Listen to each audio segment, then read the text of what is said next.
emotion, how we feel about our emotions in a way that's like resolvable ultimately.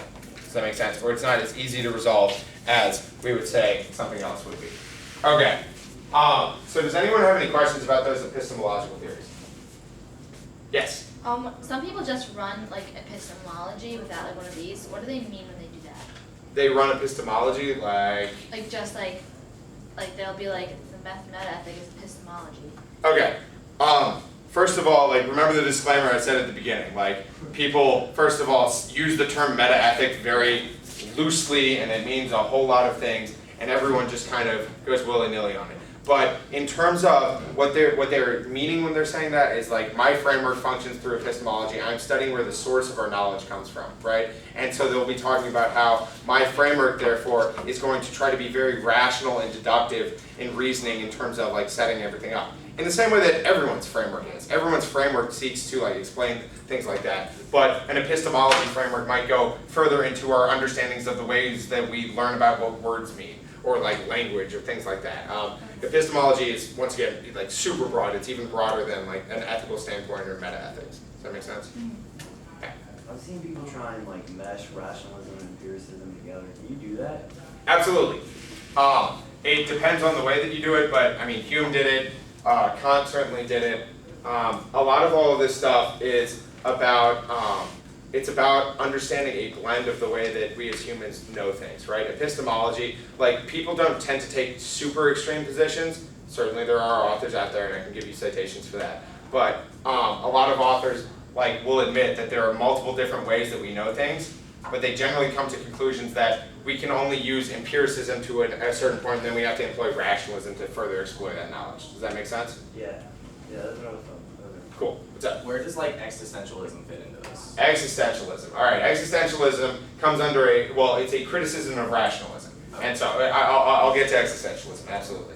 Okay. But so now that we've talked about the like big ideas of epistemology, right? The second main part of the lecture. Now that we understand how we understand ideas and everything like that, a lot of these arguments are coming from epistemological concerns. Now, meta-ethics are arguments about how we should choose a particular ethic because it is most consistent or best for some reason or another. So epistemology would mean that epistemology tends to come up in justifications for meta-ethics in terms of thinking about why do we actually like danthology better than utilitarianism? Why is existentialism the right way to go versus the social contract? Why is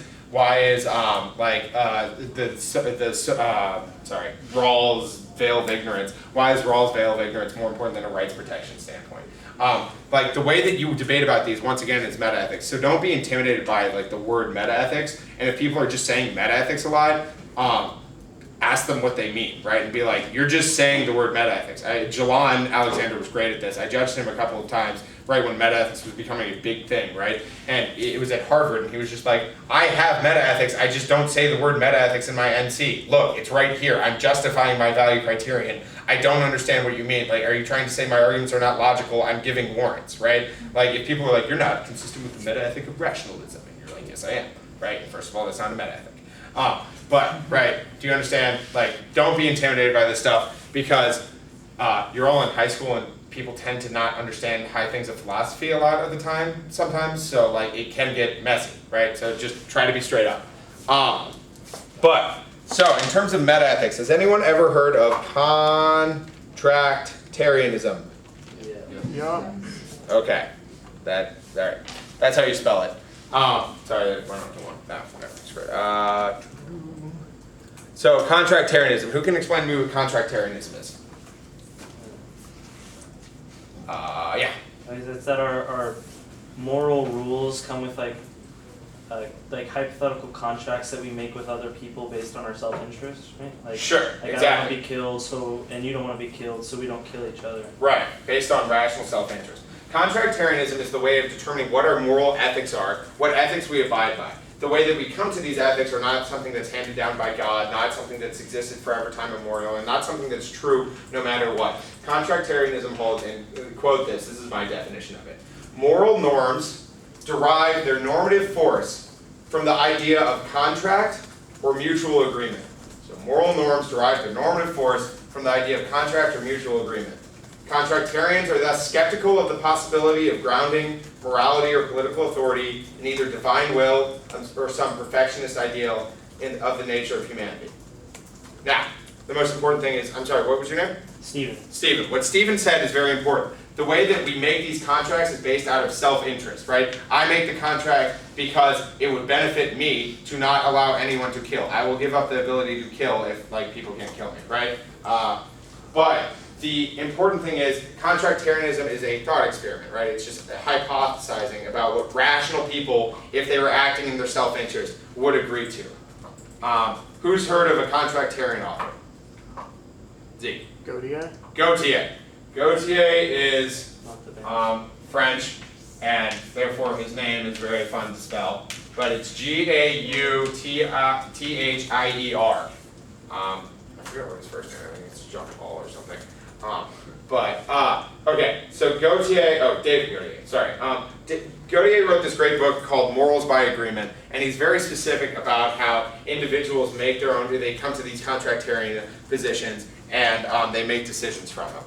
He's very clear about it, and he's become very prevalent in terms of the use in LD because he's very good at explaining a meta-ethic and explaining the justification for why anything that doesn't abide by contractarianism, any moral rule that I can't demonstrate people rationally coming to an agreement about is going to be like not a proper ethical rule, right? So if I can't demonstrate that rational people acting in their self-interest would agree to the rule, don't eat peanut butter, that would not be a rule out of morality under contractarianism, right? So it would be meta-ethically excluded. The rule, do not eat peanut butter, would be meta-ethically excluded. Now, what Gautier is generally applied to say is that people have to be equal in order to make these agreements, right? So people talk about how, like Gautier came up on a topic talking about juveniles and adults, for instance, a lot, right? Talking about how juveniles and adults cannot be treated the same because they're not equal, so therefore they can't be held to the same moral obligations. Do you understand that argument? Because they're on an unequal footing, so there's no way that they would be able to rationally make a contract because like if someone points a gun to your head and says, do you agree with me, you're probably going to say yeah, right? Or you're at least more likely to say yes. All right, so that like there is a way to make arguments about what particular ethics that contractarianism would say are okay, for instance, like protecting rights. We could say that rational people acting in their self-interest would agree to rules of protecting their own rights, right? I will say I will not violate your rights if you don't violate mine. That is a contract we could very easily see happening between rationally self-interested people, right? Okay, so there's contractarianism. This is probably the most prevalent type of meta-ethic ever used because first of all, I think it's the clearest. And then second of all, I also think that like it allows people the most strategy and because people really like the Gautier cards because they're clear. I can give you the citation, but again, it's in Morals by Agreement. All right, the next meta-ethic I want to talk about is contractualism. It's very, very similar, but not quite. Has anyone ever heard of contractualism before? Ruben. Basically that the same principles apply as contractarianism, except these are explicit contracts that you have to make with another person. Not quite. Dan. It's people abide by morals that no one would like rationally reject or reasonably reject. Exactly. Absolutely. That is the perfect definition. Contractualism is a much, I would say, a much more prevalent, much older type of meta-ethic that once again you all use, you just didn't know it was a meta-ethic, right? It's what Kant uses, it's what like pretty much every philosopher who talks about how we need to be consistent or like fair or rational in the way that we are thinking talks about it in terms of the sources of ethics. So contractualism in terms of like the difference between contractarianism is, quote, contractualism offers an alternative to contractarianism. Under contractarianism, I seek to maximize my own interests in a bargain with others. Whereas under contractualism, I seek to pursue my interests in a way that I can justify to others who have their own interests to pursue. And Danny's absolutely right in terms of the reasonably reject versus all would have to agree to on foundational principles. So it's very similar. Contractualism is talking about things that would make rational sense as a contract or something that we agree upon, but the sources are different. Yes, Can you Ruben? repeat the definition? Sure. Yeah, sorry, I went over there kind of fast. Under contractualism, I seek to maximize my own interest in a bargain with others, whereas under contractualism, I seek to pursue my interests in a way that I can justify to others who have their own interests to pursue. So, has anyone ever heard the argument of, if I claim that I have autonomy, I have to recognize that all other people who are similar to me have autonomy as well? Like the argument, if I as a human claim that I have autonomy, all other humans must have that autonomy, must have a right to autonomy as well.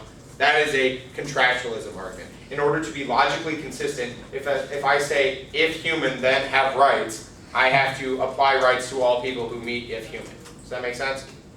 Okay, so that's contractualism. The important difference between contractualism and contractarianism, I mean, contractualism can lead to a bunch of different types of ethics, right? It can lead to utilitarianism because it can talk about how it is rational for me to just say we should seek to maximize pleasure of all people who are of all things that can experience pleasure, right? Because that's what utilitarianism is talking about. It can also talk about it can also be Rawls. Rawls was a very heavy contractualist. The veil of ignorance is an ethic that comes from contractualism. Right? It says, in order for us to be consistent, we must do what we would do from an unbiased perspective, right? Okay. So, does anyone have any questions about the difference between contractarianism and contractualism? All right. So, what do you think in terms of a consequentialism versus danthological approach either of these applies to? Anyone? Zeke. I think that neither of them particularly lean one way or the other. Exactly right. And that's because consequentialism and danthology are like other types of meta-ethics that we're going to talk about now. That was a trick question. Like all of these things interact together, and some contractarian positions can be consequentialist, and others can be danthological, right? And it's the function of an ethical standard of whether or not it is that way. So a lot of these things interact. But does anyone have any fundamental questions about contractualism or contractarianism? Okay. The way that these arguments are usually run around is I don't think I've ever seen a contractualist type of meta-ethic, like say my meta-ethic is contractualism, but if you're running something like Kant or the categorical imperative, that is what your meta-ethic is if anyone asks you, right? So once again, meta-ethics are only justifications for why you prefer your standard. The reason why Kant thinks that you should prefer his ethic is because it's consistent with contractualism. It is the rational or the reasonable conclusion driven from some of his assumptions. So now, let's just fairly quickly talk about consequentialism and danthology. Did I spell that right? Nope, I did not. Okay, so consequentialism and danthology are both meta-ethics. Why are they meta-ethics rather than ethics? Someone who we haven't heard from yet. Come on. Someone in this middle. Davis. Because they talk about how to fulfill something like morality. Right, because you're evaluating ethical impact of morality. If you have a rule of do not kill people, or you must protect rights, you can protect rights in a way that is both consequentialist or danthological, right? First of all, I want to point out that in LD, debaters and coaches and everything tend to conflate consequentialism and utilitarianism. Who can define what utilitarianism is? Okay. Utilitarianism is seeking good consequences, whereas consequentialism just has been to look at consequences in general. I wouldn't. That certainly is an important distinction to make, but I'm not sure that that's fully there. Saka. Utilitarianism is maximizing pleasure in general, but consequentialism is like maximizing some good consequences. Right. Utilitarianism is actually an ethical perspective, right? It is written by John Stuart Mill, it is written by Jeremy Bentham, and they're both talking about how we need to maximize pleasure. We need to maximize what they call utility, right? They're a consequentialist approach to an ethical approach that's talking about the thing which we maximize in a consequentialist way is pleasure, because pleasure is that which all beings share and is the most consistent way we can base our ethics, right? So utility is generally conflated with consequentialism. Consequentialism is just saying that the consequences of our actions are what matters in terms of ethical categories, not our intent. right? Which brings me to danthology. A lot of people conflate danthology with side constraints. Who can define for me what a side constraint or rule utilitarianism is? Chris. It's something that we can systematically not violate because of its intrinsic value. Close.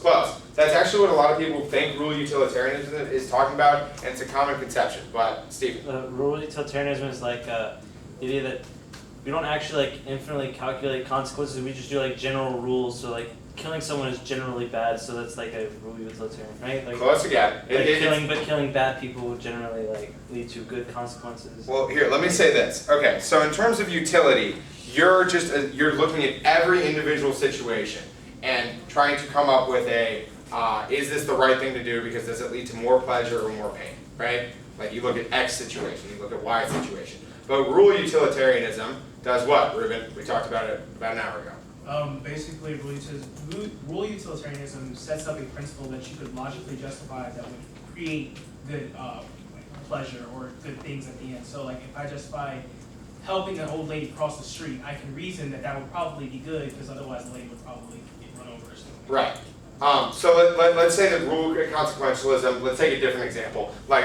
The rule is do not kill. That's what rule utilitarianism is talking about, right? And it says that following that rule, although it might not be optimal in every situation in which the rule is followed, it will be optimal overall in every situation, right? We consider every situation where someone considers whether or not they should kill someone, proactively or actively seek the death of someone.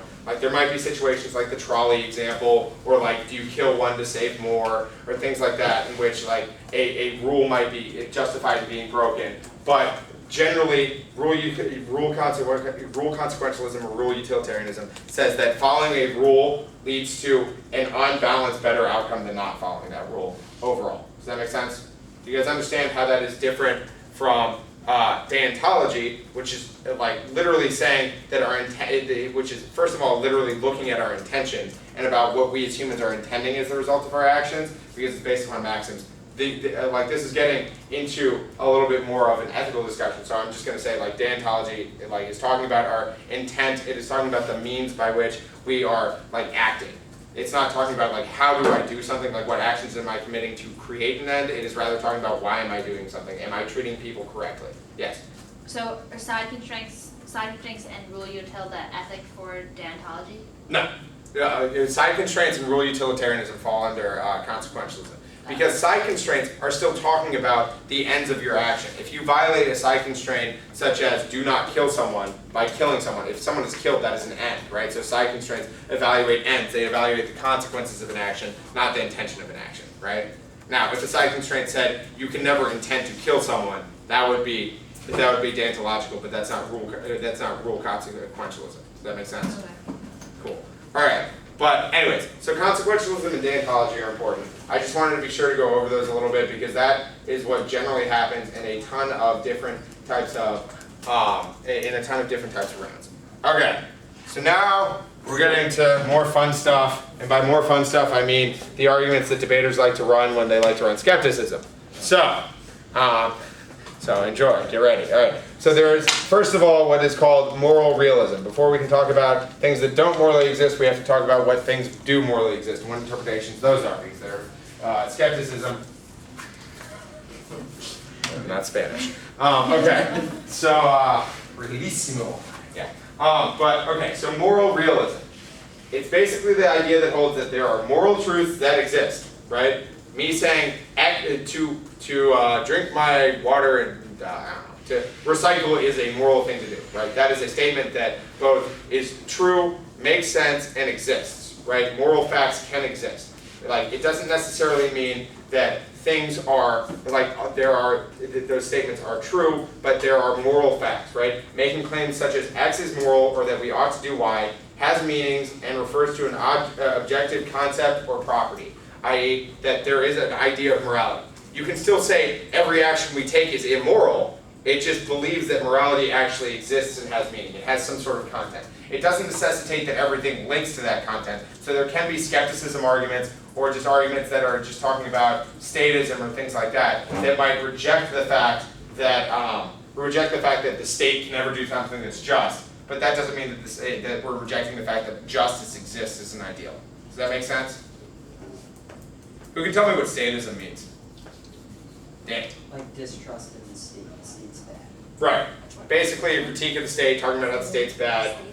Statism, S-T-A-T-I-S-M. You know Jalan's NC, like talking about the violence of the state, that would be something that people might consider statism, right? Okay, so moral realism deals with the fact that moral truths do exist, right? It's generally anytime you're meeting anyone who's talking about how there is such a thing as moral outcomes or moral facts, or if I say that was moral or we ought to do something, there's actual meaning to what is happening. Big moral realists that you might have heard of, or has anyone heard of Christine Korsgaard? Yes. Okay. She tends to be run a lot, right? She agrees with Kant. She actually does a lot of modern rephrasing of the categorical imperative and things like that. But she wrote a book called The Sources of Normativity that you might want to check out. She's a professor of philosophy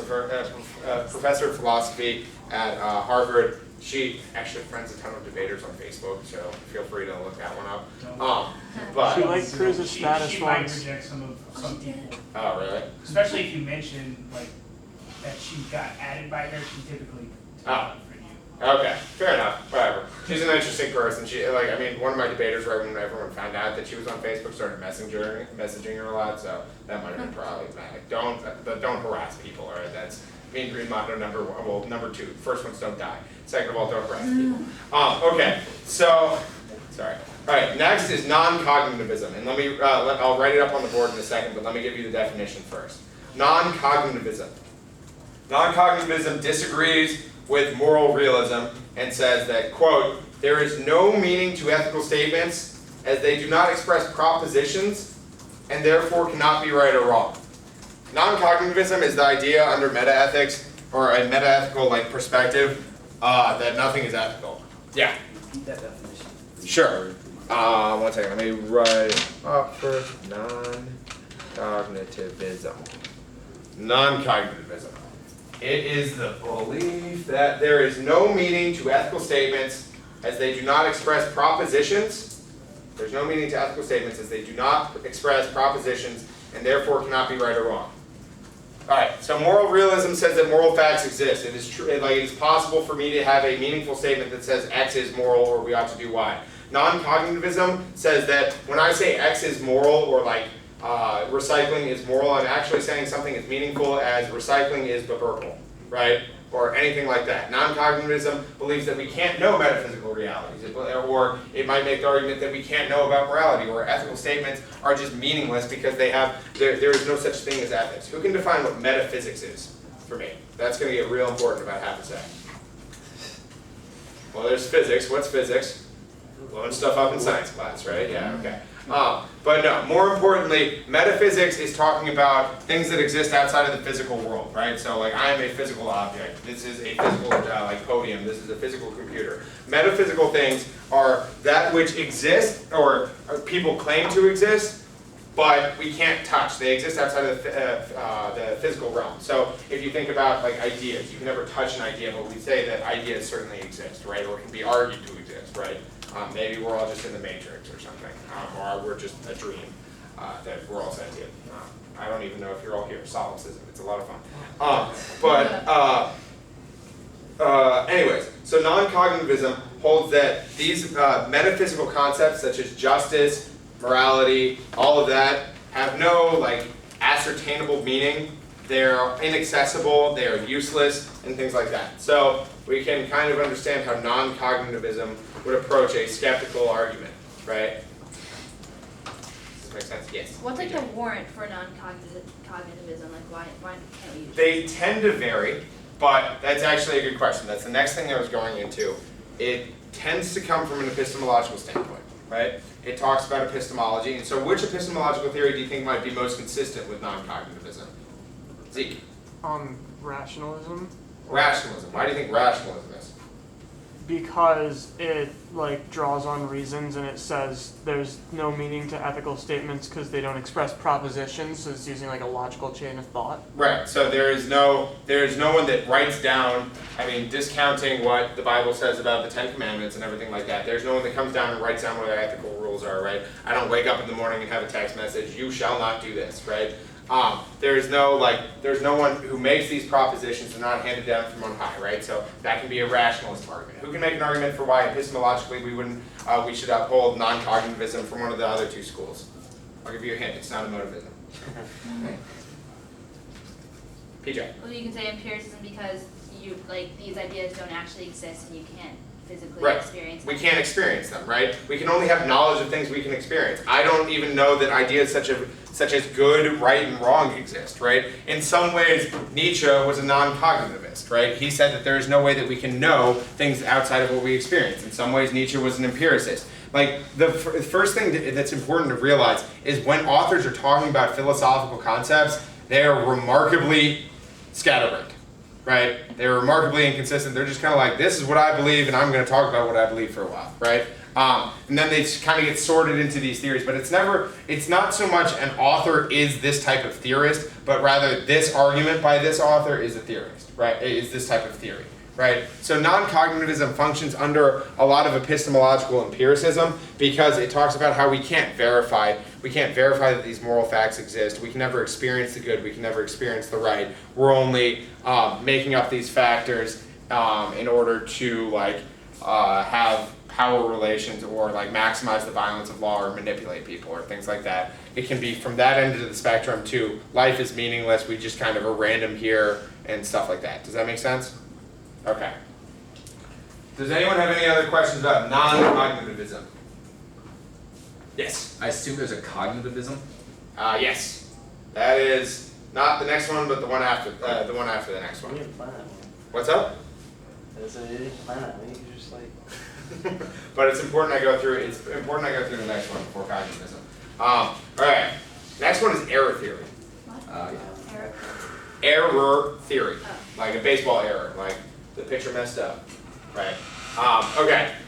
So there's this great author named Mackey, right? Mackey is M-A-C-K-I-E, that a lot of debaters like to run. And Mackey kind of just says, what? Does anyone can anyone sum up what Mackey says? Yeah. Actually, I ran Mackie, but I forgot the one and asked someone else. Okay. Zeke. Everything we say about morality is wrong. Right. Everything we say about morality is wrong. How is that different than non-cognitivism? Dan.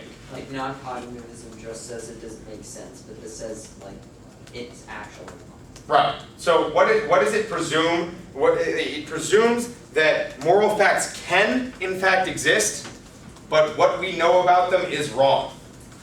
Zeke, do you remember any of the specific warrants why Mackey gives these arguments?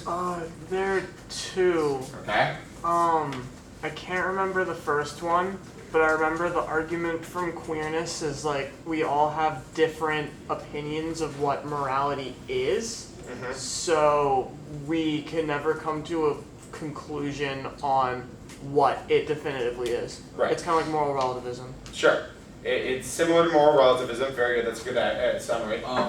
Moral facts is kind of like that. Like moral facts can't be verified like they can in science. So if objective moral truths do exist, we have no faculty to know about them. Exactly, right?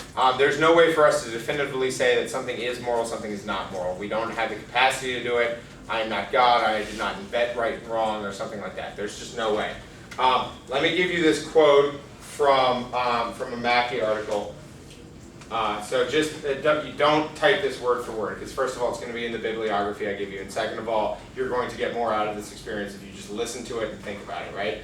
You can flow it maybe if you want to on your computer a little bit, but don't try to get a word for word. All right. If a moral claim concerns an object, the error theorist simply denies its existence. But if a property is somewhat less clear how to articulate the error theorist's denial, does she deny that the property exists, or deny that it is instantiated in the actual world? So it's a question of, do we deny that the property of what is moral actually exists, right, i.e. non-cognitivism, or that it's instantiated in the moral world, i.e. that we can understand what morality is in the real world?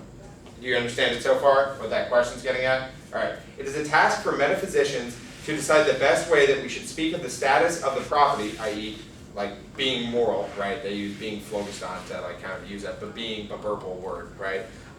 Say one might allow that the property exists, i.e., like morality, even that it exists in the actual world, but deny that it is instantiated, i.e., something that we can interact with, something that we can understand, something that we can know, right? So error theory holds what?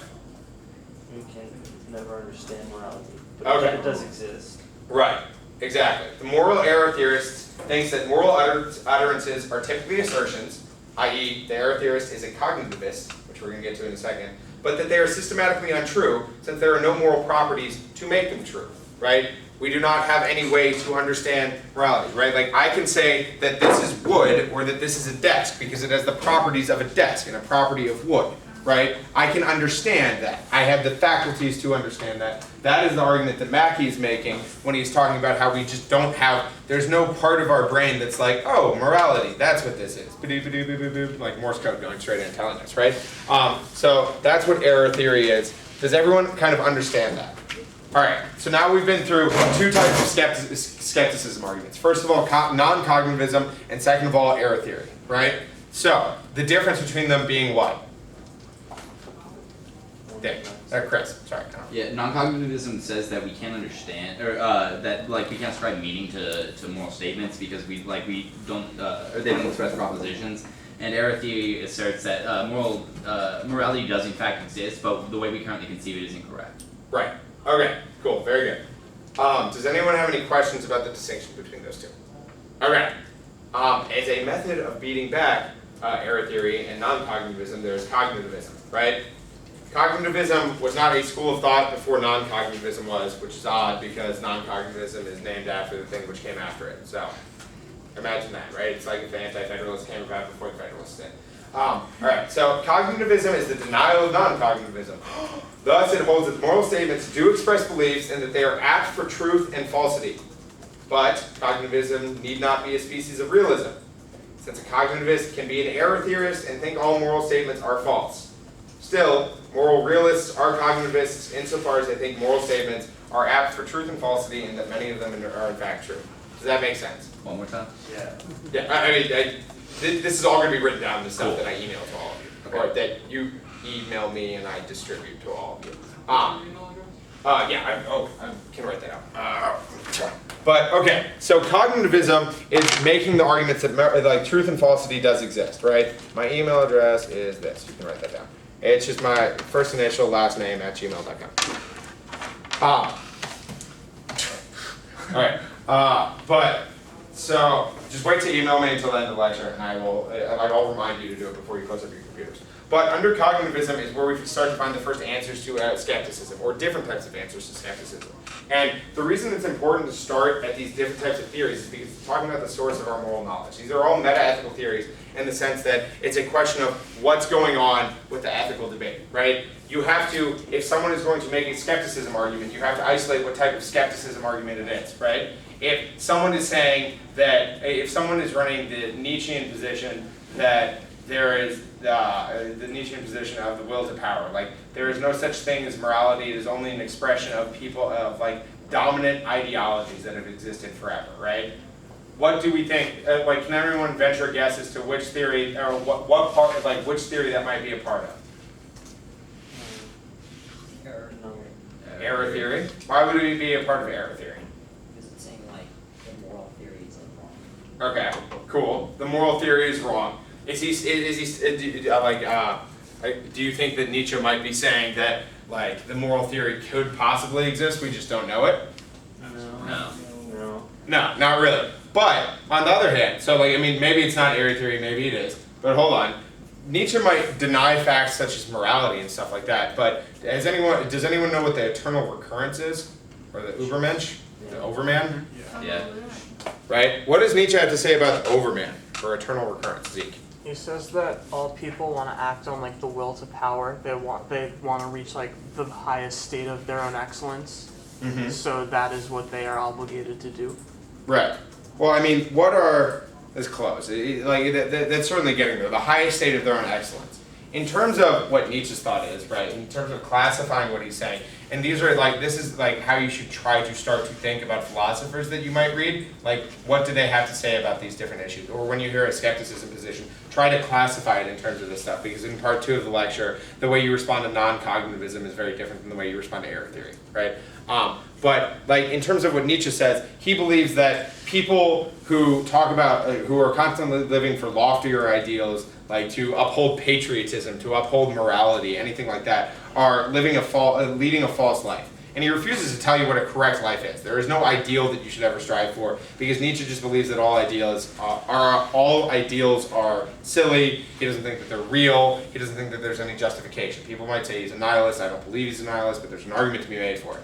What he does say is that we need to embrace life and live it as we see it.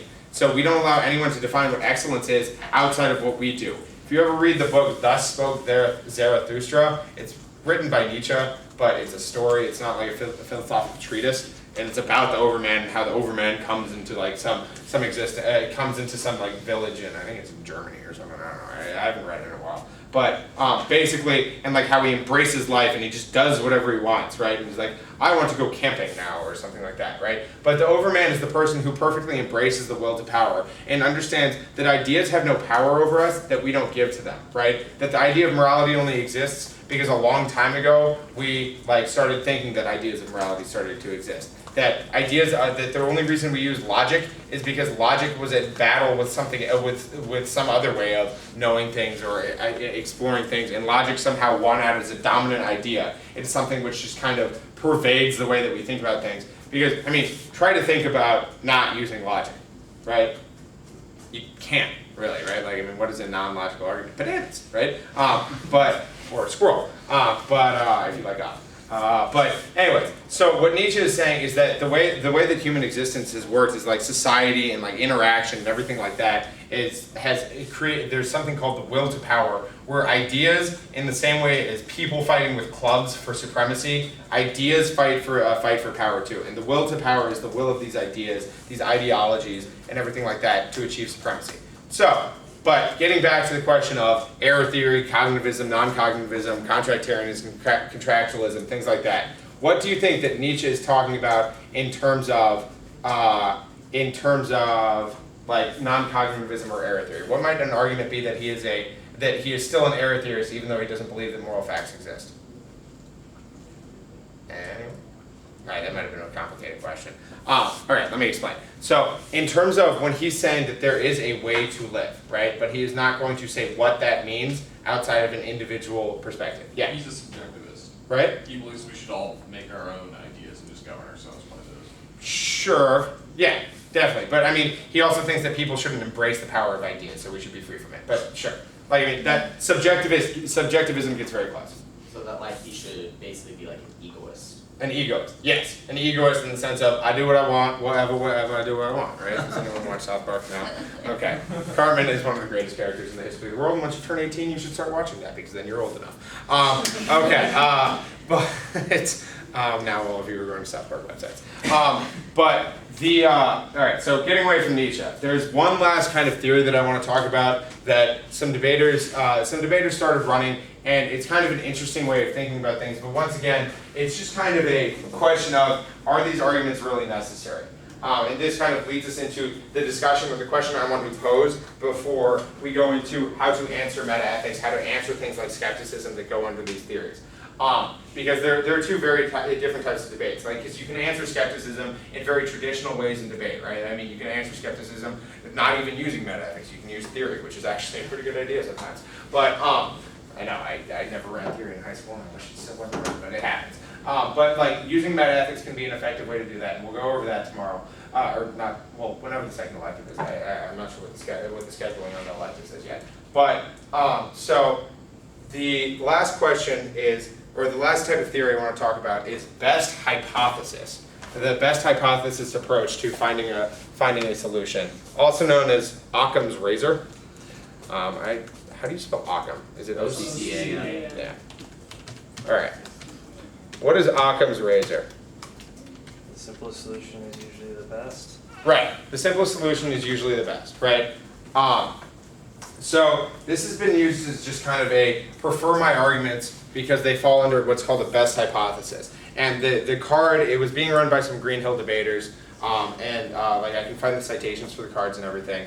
And it would be in the framework, and it was something called the best hypothesis. And the card was talking about the way in which we make logical decisions is not by like studying every single fact of the case and then coming to a conclusion, right? Because that's just impossible to do. Like I could not function if I had to make logical decisions by constantly contemplating everything. My brain's just not big enough, right? And maybe some of yours are. But the idea is just that you walk into a doctor's office, you say, my throat is sore, I have a fever, and it hurts when I swallow. The doctor's probably not going to assume that you have throat cancer immediately, right? He's probably going to do a check for strep, right? He's going to do something based on a hypothesis that suits the facts, even though the symptoms might be the same for a much worse disease, for a much more complicated disease or something like that. So in that situation, it's very similar to Occam's razor. So in terms of the way that was being applied to framework arguments, is that we should prefer those framework arguments, which are the simplest understandings of morality, that don't try to go into too many different convoluted and very dense discussions that don't really say that much, that could just be like made much simpler, right? And my point with bringing this up now is two things. First of all, meta-ethical approaches or ways of talking about what frameworks we have to do don't have to be from super dense philosophy that we've been talking about. They can be from a very positional point of view, they can be from a very rational, reasonable point of view, and you can make arguments on your own. You can come up with your own arguments about why we should prefer certain frameworks. Should we prefer a framework because it's easiest for the judge to make an evaluation of the round, right? Like that is a meta-ethical argument to prefer my value criterion over yours if mine is maximizing protection of rights and your skeptical AC or your critique is talking about how like we need to engage ethically with the real and the super real terms by undermining the overman and doing something else, right? Like doing a backflip. I mean, I don't even know what any of that stuff means. But like the whole issue is talking about different ways that you can go through and make different arguments, right? So when we're talking about answering meta-ethics, the question is not how do I get much more complicated, but the fundamental question about meta-ethics, and this is the point that I want to end on, is that meta-ethics is about justifying your arguments. It's about justifying the assumptions in your frameworks. In the same way that providing warrants for your value criterion and warrants for the claims you're making in your contentions justifies your assumptions. If you have the assumption that rehab helps more people, you find a warrant to back it up. If you have an assumption that maximizing the protection of rights is a better ethical framework for the value of morality than I don't know, respecting human worth, you have a warrant for that, right? Meta-ethics is just another way to justify the assumptions in the framework between the value part of your case of morality or justice or any other sort of metaphysical concept that we like can't touch, right? But we always think about it as the ideal.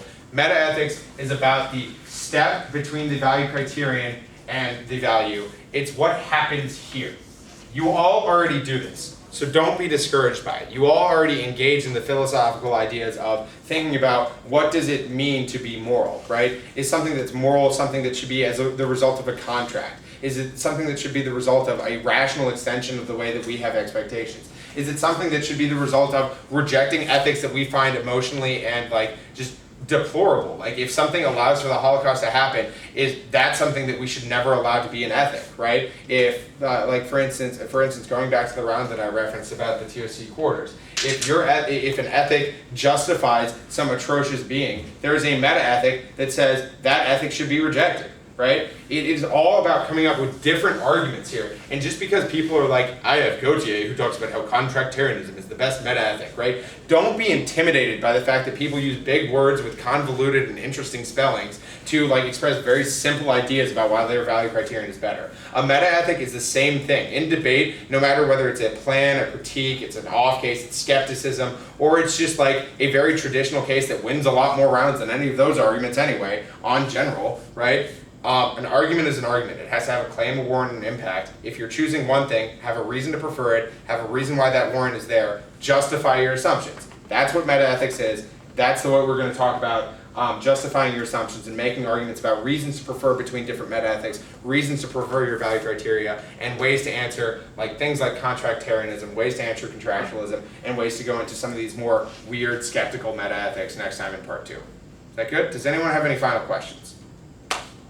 Awesome. Well, all right. Make sure I took my email down. Make sure that you email me asking me for the notes. I wish I had some way that I could post it online, but I don't think that I do. So just email me. I'll get back to you. So we'll be good. Other than that, pack up. It's about 5 o'clock, so it's time for dinner. And you guys have lab at 7 again. If anyone needs to know where their lab room is going to be at 7, I can hook you up with that too.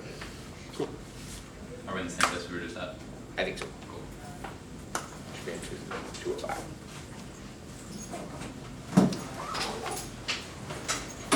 Can you unplug me? No.